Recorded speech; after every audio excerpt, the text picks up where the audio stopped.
다시 한번 마음을 다짐하겠습니다. 주여 말씀하옵소서. 말씀대로 지켜하는 우리 모두가 되기를 축복합니다. 오늘 설교 제목은 죽음에서 영원한 생명으로, 죽음에서 영원한 생명으로 옮겨졌다는 것입니다. 우리가 예수를 믿는다는 것은 새 언약에 참여하는 것입니다.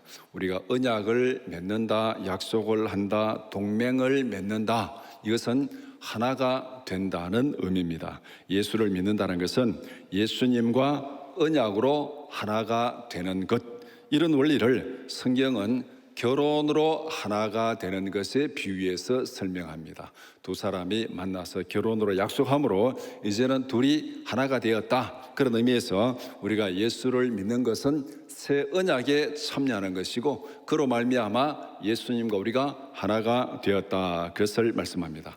우리가 하나가 된 것을 쉽게 얘기하면 우리 흔히 같은 배를 탔다, 같은 비행기를 탔다, 공동 운명체가 되었다, 이런 얘기를, 이런 표현으로 많이 표현을 합니다. 내가 탄 비행기가 모스크바로 가면은 나는 모스크바로 가게 되어 있습니다. 내가 탄 비행기가 뉴욕으로 가면은 나는 뉴욕으로 가게 되어 있습니다. 거기서 내가 중간에 내려가지고 다른 데로 간다, 있을 수 없습니다. 우리는 공동 운명체가 되었다는 거, 한 배를 탔다, 한 비행기를 탔다. 내가 예수를 믿는다는 것은 예수님의 비행기에 탄 것이다, 그렇게 설명할 수 있습니다. 예수님과 공동 운명체가 되었다는 것입니다. 그러면 오늘 본문은 우리가 어떻게 예수님과 공동 운명체가 되었는지 그것을 말씀하고 있습니다. 우리가 어떤 비행기를 탄다 그러면은 거기 비행기를 타는 과정이 다 있잖아요. 티켓을 끊고 그 다음에 입국 이제 출국 수속을 하고, 그래서 또 탑승 과정을 거쳐가지고 비행기를 타는데, 그럼 우리가 예수님과 같은 비행기를 탔다면은 어떤 과정을 거쳐서 예수님과 함께 공동 운명체가 되었는지 그것을 오늘 본문에서 말씀하고 있습니다. 로마서 6장 1절에서 13절을 읽었는데 이 말씀을 두 부분으로 나눠서 함께 살펴보고자 합니다. 첫 번째는 그리스도와 함께 죽었다, 1절에서 4절. 두 번째는 그리스도와 함께 살았다, 5절에서 13절 말씀입니다. 먼저 1절에서 4절은 우리가 어떻게 죄에 대하여 죽었는지를 말씀합니다. 첫 번째는 죄와 은혜, 예수 그리스도 안에 있는 은혜, 이 죄와 은혜의 관계를 말씀합니다. 1절에서 이런 질문으로 시작합니다. 은혜를 더하게 하려고 죄에 거하겠느냐? 은혜를 계속 더 누리기 위해서 우리가 그러면 계속 죄를 지으면서 살아야 되겠느냐, 이런 말입니다. 이 질문의 배경은 앞에 있는 로마서 5장 20절이 이 질문의 배경입니다. 5장 20절 우리 한번 같이 보겠습니다. 율법이 들어온 것은 범죄를 더하게 하려 함이라, 그러나 죄가 더한 곳에 은혜가 더욱 넘쳤나니, 이렇게 말씀하고 있습니다. 율법이 들어온 것은 죄를 더하게 한다. 이 죄를 더하게 한다는 것은 죄를 더 짓게 한다는 것이 아니라, 우리가 율법이 들어오기 전에는 죄가 죄인지를 몰랐습니다. 그런데 죄가 죄인지를 알고 보니까, 율법이 들어오니까 이것도 잘못됐고 이것도 잘못됐고 이것도 잘못됐구나. 그러니까 우리가 몰랐던 죄가 더 많이 드러나는 것, 그것이 율법이 우리에게 하는 역할입니다. 우리가 어두울 때 있을 때는 얼굴에 때가 있는지 옷에 때가 있는지 잘 모릅니다. 근데 빛을 밝게 하죠. 밝은 데 가면은 거기에 흠집이 있는지 때가 있는지 다 드러나게 되는 것처럼, 율법이 들어온 것은 우리 안에 숨겨진 죄를 드러나게 하는 것. 그러면은 은혜는 그 모든 죄를 다 제거하는 것.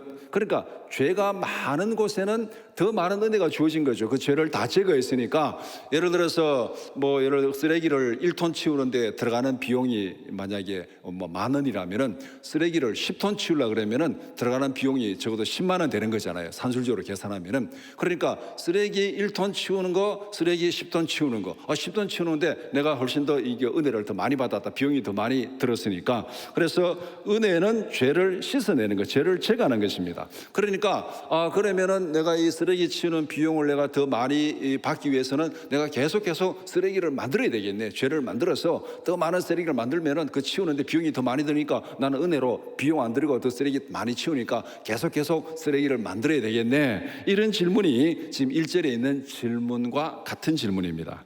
그런데 이 질문에 대해서 쉽게 말하면 더 많은 은혜를 받기 위해서 계속 죄를 지어야 되겠습니까? 이것이 1절의 질문입니다. 이 질문에 대해서 2절에서 그럴 수 없다고 답변합니다.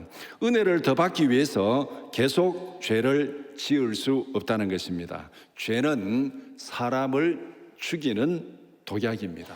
죄는 사람을 죽이는 독약입니다. 그리스도의 은혜는 죄의 독을 제거하는 해독제입니다. 그렇다면 해독제가 있다고 해서 독을 계속 마시는 사람은 없습니다.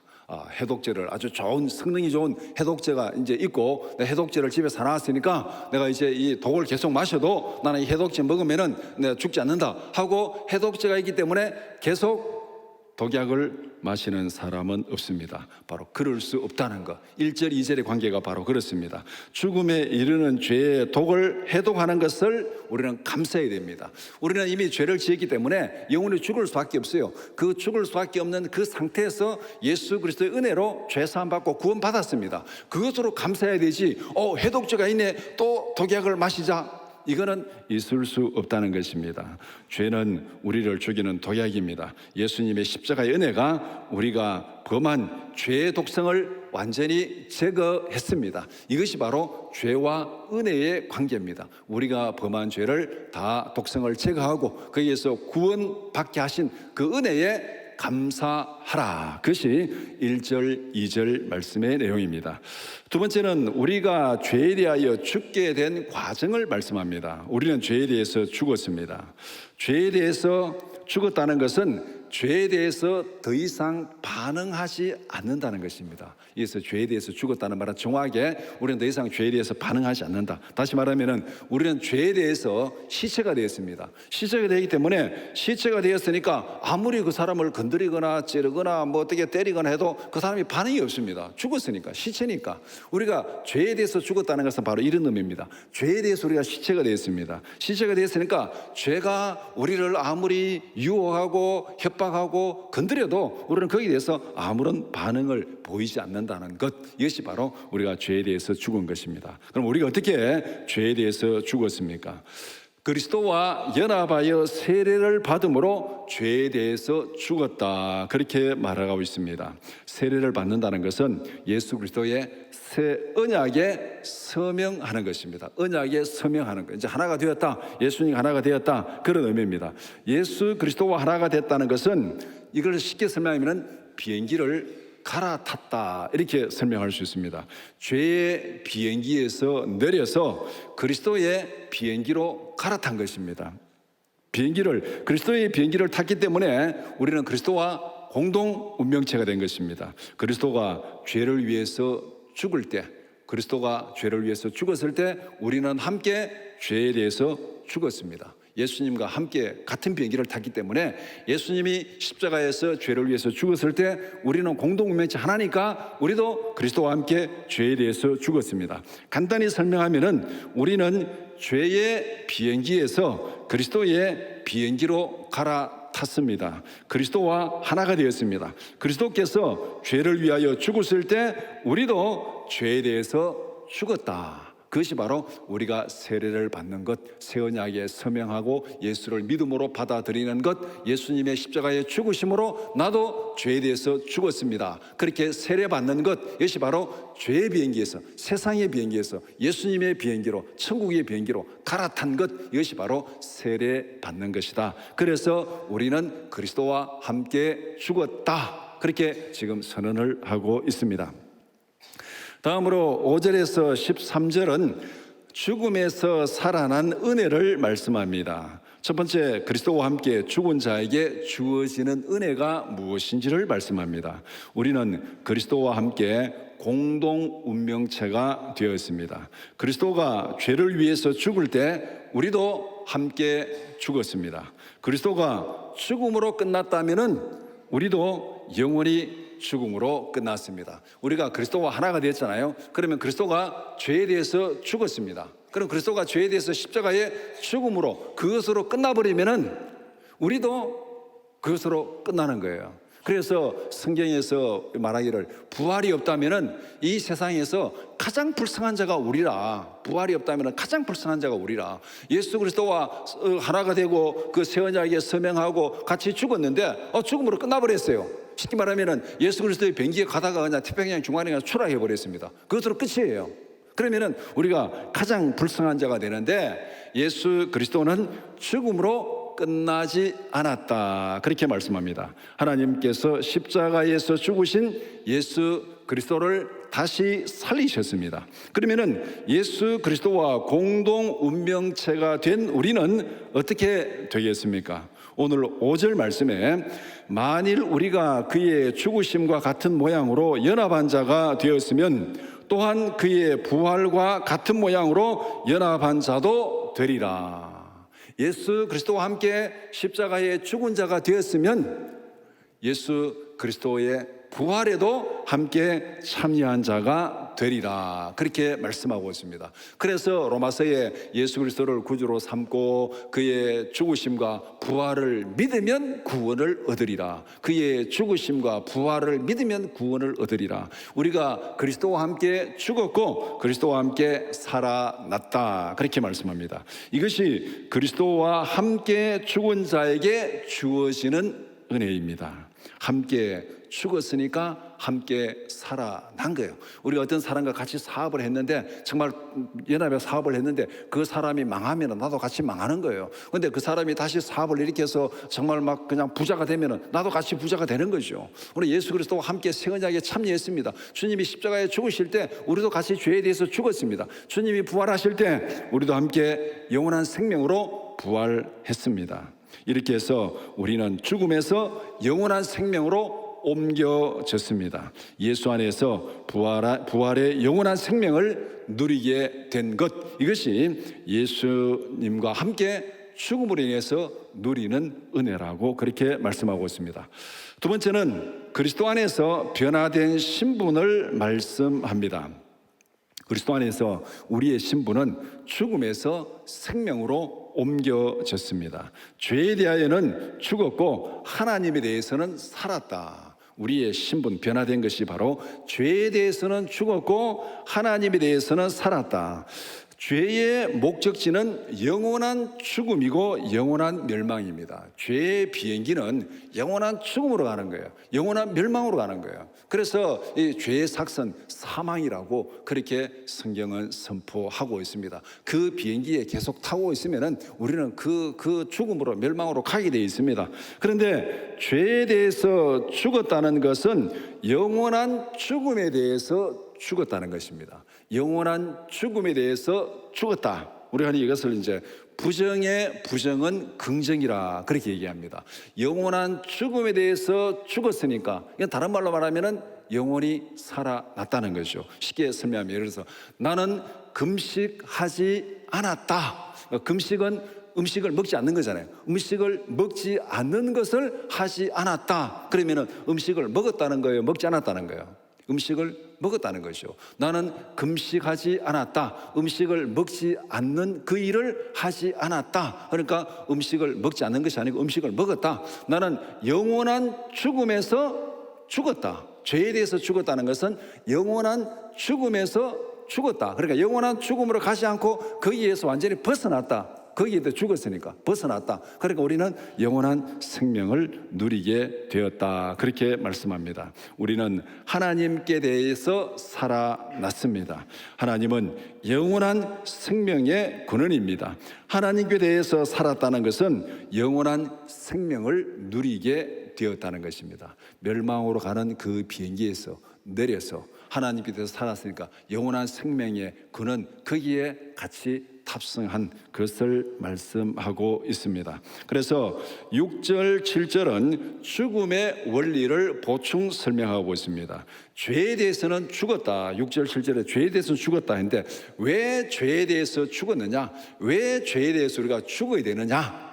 그것은 죄에 대해서 종노릇하지 않기 위해서, 죄에 대해서 종노릇하지 않기 위해서. 우리가 어떤 그 속박에 매여 있는데 그게 살아있으면은 계속 그게 속박에 매여 가지고 종노릇하게 되어 있습니다. 그런데 그 영향력에서 벗어나는 것은 우리가 죽으면 그 영향에서 벗어나는 거예요. 예를 들어서 어떤 사람이 엄청난 죄를 지었습니다. 막 살인죄를 지었습니다. 막 한 100명을 죽였습니다. 그러면은 그 사람은 뭐 사형 아니면은 평생 이 감옥에서 갇혀 살아야 되는 거죠. 그런데 만약에 그 사람이 한 100명을 죽이고 자기가 죽어버렸습니다.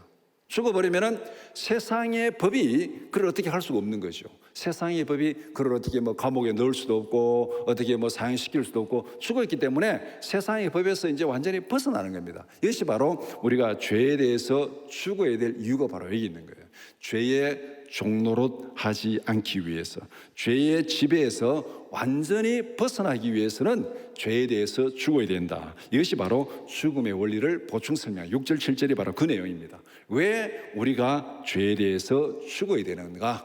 죄의 지배에서 벗어나고 죄의 종노릇 하지 않기 위해서 우리가 죄에 대해서 죽어야 된다. 그리고 8절에서 10절은 부활에 연합한 새로운 삶의 원리를 설명합니다. 우리는 그리스도와 함께 살았다, 그렇게 말씀합니다. 죄에 대하여는 죽었고 생명의 근원이신 하나님께 대해서는 살았다. 그리스도에 대해서, 죄에 대해서는 죽었고 생명의 근원이신 하나님께 대해서는 살았다. 이 원리를 길게 설명했는데 이 지금 5절에서 쭉 설명한 그 내용, 6절에서부터 설명한 내용을 이제 11절에 가서 딱 요약 정리를 하고 있습니다. 6절 7절은 죽음의 원리를 설명하고 있고 8절에서 10절은 다시 살아남의 원리를 설명하고 있고 이 원리를 설명한 것을 11절에서 요약 정리합니다. 우리의 신분이 이렇게 변화되었다. 죄에 대하여는 죽은 자다. 그리고 그리스도 예수 안에서 하나님께 대하여는 살아난 자다. 우리는 죄에 대해서는 죽었고 영원한 멸망에 대해서는 죽었고 영원한 죽음에 대해서는 죽었고 생명의 근원이신 하나님에 대해서는 살아났다. 그러면은 결국은 무엇입니까? 우리가 죽음에서 멸망에서 옮겨서 영원한 생명을 누리게 되었다. 우리의 신분은 예수 그리스도를 믿기 이전에는 죄에 대해서 죄 안에 있는 자, 죄 안에 있는 자였는데 이제는 예수 그리스도를 믿음으로 죄에 대해서 죽고 하나님 안에서 살아난 자가 되었다. 그렇게 말씀하고 있습니다. 그 다음에 세 번째는 죽음에서 살아난 사람의 삶의 원리를 말씀하고 있습니다. 우리는 죄에 대해서 죽었습니다. 예수 그리스도 안에서 다시 살아났습니다. 예수 안에서 다시 살아난 사람들은 그러면 어떻게 살아야 되는가? 1절로 돌아가서 질문에 이 질문이 지금 다시 이제 여기서 어떻게 살아야 되는가? 1절에 가서 그런즉 우리가 무슨 말을 하리요? 은혜를 더하게 하려고 죄에 거하겠느냐? 우리 죄를 지어도 살아났다. 우리 살아났으니까 우리가 다시 죄를 지어도 걱정할 거 없다. 다시 살아난다. 이렇게 생각할 수도 있잖아요. 간혹 우리가 뭐 예수 믿는 사람들을 조롱하는 사람 그렇게 얘기합니다. 예수 믿는 굉장히 편하다고. 죄를 짓고 그 다음날 또 새벽기도 가지고 또 회개하면 또 다 용서받고 그 다음 또 죄를 짓고 또 회개하면 용서받고 그러면 되지 않느냐고 뭐 들으면 그런 것 같은데 바로 오늘 본문의 질문이 1절의 질문이 바로 그 질문이에요. 그리고 이제 우리가 예수 안에서 죽음에서 살아났습니다. 살아났으니까 이제 걱정이 없네. 해독제가 있네. 내가 죄를 지어도 다시 용서받고 다시 살아나니까 그러면 다시 죄를 짓고 계속 그렇게 살아도 되느냐? 이 질문이 이제 1절로 돌아가서 그 질문을 하게 됩니다. 그런데 12절 13절은 그렇게 사는 것이 아니다. 그렇게 말합니다. 우리가 예수 안에서 다시 살아났다면은 이제는 1절로 돌아가서 그렇게 살지 말고 12절 13절에 두 가지를 말씀합니다. 첫 번째는 이런 일들은 절대 하지 말라. 이제 다시 죄에 대해서는 죽고 그리스도 안에서 다시 살아났으니까 이런 일들은 하지 말라. 죄가 너희 죽을 몸을 지배하지 못하게 하라. 죄가 너희 죽을 몸을 지배하지 못하게 하라. 왜냐하면은 죄에 대해서 우리가 죽었기 때문에 죄에 대해서는 반응하지 말라는 거예요. 죄에 대해서 우리가 실천하는 겁니다. 그렇기 때문에 이제 이 1절, 2절이 바로 그거잖아요. 우리가 앞에서 설명한 내용이 바로 그 내용입니다. 우리는 죄에 대해서 죽었습니다. 죄에 대해서는 시체입니다. 그러니까 죄가 우리를 아무리 어떻게 유혹하고 협박하고 충동질해도 우리는 거기에 대해서 아무 반응이 없어요. 죄에 대해서 관심이 없습니다. 죄에 대해서 신경도 안 씁니다. 근데 우리가 죄에 대해서 반응하고 죄에 대해서 뭔가 관심을 가지면은 결국은 죄에 빠지게 돼 있어요. 아담과 하와가 사탄의 유혹을 받아서 선악과를 따먹으면은 하나님과 같이 되라는 그런 유혹을 받았습니다. 그 유혹을 받았는데 그거 아니야, 하나님이 그렇게 하지 말라 했어. 그렇게 하고 그 자리를 떠나버렸으면 문제가 없어요. 반응하지 않아서 문제가 없습니다. 그런데 그 말을 듣고 계속 거기에 반응을 하는 거예요. 반응을 하는 겁니다. 그래서 선악과를 보니까 먹음직도 하고 보암직도 하고 지혜로울 걸 만큼 탐스럽기도 한지라 계속 거기에 관심이 있는 거예요. 관심이 있고 거기에 계속 관심을 가지고 반응하다 보니까 결국은 하나님의 말씀을 어기고 선악과를 따먹는 죄를 범하게 된 것입니다. 그리고 우리가 죄에 대해서 죽었다는 것은 우리는 살아있는 동안에 우리의 어떤 이 모든 것의 죄에 대해서 유혹이 우리에 계속 올 수 있습니다. 죄의 유혹이 올 때 거기에 대해서 반응하지 말라는 거예요. 반응하지 말라. 이것이 바로 너희 죄가 너희 죽을 몸을 지배하지 못하게 하라. 반응하지 않으면 되는 것이죠. 우리가 아무리 오래도 따라가지 않으면 되잖아요. 보이스피싱도 많고 여러 가지 발전해 가지고 그런 게 많이 있잖아요. 무슨 최근에는 어떤 친구가 우리 아버지 돌아가셨는데 부고 보내 가지고 거기에 하면은 또 이게 완전히 또 막 보이스피싱 된다고 그런 또 얘기가 있더라고요. 그러니까 아무리 보이스피싱 문자를 보내도 거기에 반응하지 않으면은 그것은 우리에게 아무런 효과를 나타낼 수 없습니다. 그런데 거기에 반응하고 뭐를 넣으세요, 또 넣고 어떻게 하세요, 계속 반응하다 보면은 내가 돈을 다 털리게 되는 그것이 바로 우리가 보이스피싱 당하는 거잖아요. 그러니까 죄는 어떻게 보면 우리 주위에서 계속 우리를 약탈하기 위해서 보이스피싱하는 것 같다. 그렇기 때문에 요거는 죄의 유혹이네, 죄가 우리를 어떻게 자극하는 거네, 그렇게 딱 인식하는 순간에 반응하지 않으면 되는 거예요. 반응하지 않으면. 그것이 바로 너희 죄가 너희 죽을 몸을 지배하지 못하게 하라. 이 말씀이 바로 죄의 어떤 유혹과 죄의 충동에 대해서 반응하지 말라는 겁니다. 그 다음에 몸의 사욕에 순종하지 말라. 우리는 영혼으로 거듭났지만은 아직 우리의 육체는 거듭나지 않았습니다. 부활의 영광스러운 몸으로 바뀌지 않았습니다. 그렇기 때문에 우리의 육체의 소욕, 우리 육체 안에는 아직까지 죄의 소욕이 그대로 있습니다. 그렇기 때문에 이 죄의 소욕을 쳐서 복종시키라, 그렇게 말씀합니다. 죄의 소욕을 쳐서 복종시키라. 그 다음에 너희 지체를 불의의 도구로 죄에 들이지 말라. 이거는 죄의 하수인이 되는 거예요. 그러니까 앞에서 죄가 우리를 유혹할 때 반응하고 나면은 그 다음에는 계속 끌려가는 거죠. 하수인이 되는 겁니다. 아담과 하와가 범죄함으로 인해서 죄의 하수인이 되는 거예요. 그러니까 앞에 처음에 죄의 유혹이 왔을 때 거기에 딱 잘라내지 못하고 반응하다 보면은 자꾸 죄의 유혹에 얽매여 가지고 나중에는 죄의 하수인이 되어버리는 그것이 바로 너희 지체를 불의의 도구로 죄에 들이지 말라, 그렇게 말씀하고 있습니다. 이런 일은 절대 하지 말라고 말씀합니다. 그래서 우리가 창세기 3장에는 아담이 유혹을 받아서 범죄해서 정말 죄의 도구가 되는 그 그림을 생각해 보면은 이거 그렇게 하지 말라는 그 그림이 분명해집니다. 그 다음에 두 번째는 이런 일에 집중하라. 이런 일은 하지 말고 이런 일에 집중하라. 우리가 이 시편 1편에 있는 이 복 있는 사람은 이런 일을 하지 아니하고 이런 일에 열심이다, 그 구도하고 똑같습니다. 그러니까 이런 일은 하지 말고 이런 일에 집중하라. 너희 자신을 하나님께 드리라. 죄에 드리지 말고 하나님께 드리라. 너희 지체를 의의 도구로 하나님께 드리라, 그렇게 말씀합니다. 하나님의 뜻을 이루는 일에 전적으로 순종하라는 것입니다. 우리가 우리 몸을 죄의 도구로 드리면은 우리는 죄와 하나가 된 것이고 우리의 마지막 종착지는 영원한 죽음이고 영원한 멸망입니다. 그런데 우리의 몸을 의의 병기로 하나님께 드리면은 우리는 하나님과 하나가 되는 것이고 우리의 마지막 목적지는 영원한 생명, 영원한 영광, 영원한 하나님의 나라가 되는 것입니다. 그렇기 때문에 거듭난 우리는 바로 죄의 속성을 따라가지 말고 하나님의 말씀을 따라서 하나님의 의의 병기로 우리 자신을 드리라, 이런 삶을 살라고 말씀합니다. 우리는 죄의 지배에서 벗어났습니다. 예수 그리스도의 은혜 안에서 영원한 생명을 누리게 되었습니다. 오늘 말씀의 결론은 바로 이것입니다. 영생의 은혜를 받은 자답게 하나님께 헌신하는 삶을 살아라. 1절에 있는 그 질문에서 결론은 12절, 13절, 영생의 은혜를 받은 자답게 하나님께 헌신하는 자로 살아라. 자신을 하나님께 드리라고 말씀합니다. 우리의 지체를 하나님의 뜻을 이루는 의의 도구로 드리라. 죄와 죽음의 매인 자들을 풀어서 생명으로 인도하는 일에 헌신하라. 우리가 그 죄의 속박에서 벗어났을 뿐만 아니라 벗어났기 때문에 그 길로 가는 사람들을 구출해내야 되잖아요. 보이스피싱에서 우리가 벗어났다면 보이스피싱 당하는 사람들에게 이런 일을 하지 말라고, 이런 일을 하면 보이스피싱 당한다고 경고하고 거기에 빠지지 않도록 우리가 건져내야 되잖아요. 이것이 바로 우리가 복음을 전하는 것이고 선교적인 삶을 사는 것입니다. 바로 생명을 구출하는 일, 구원하는 이 일에 충성하라고 말씀합니다.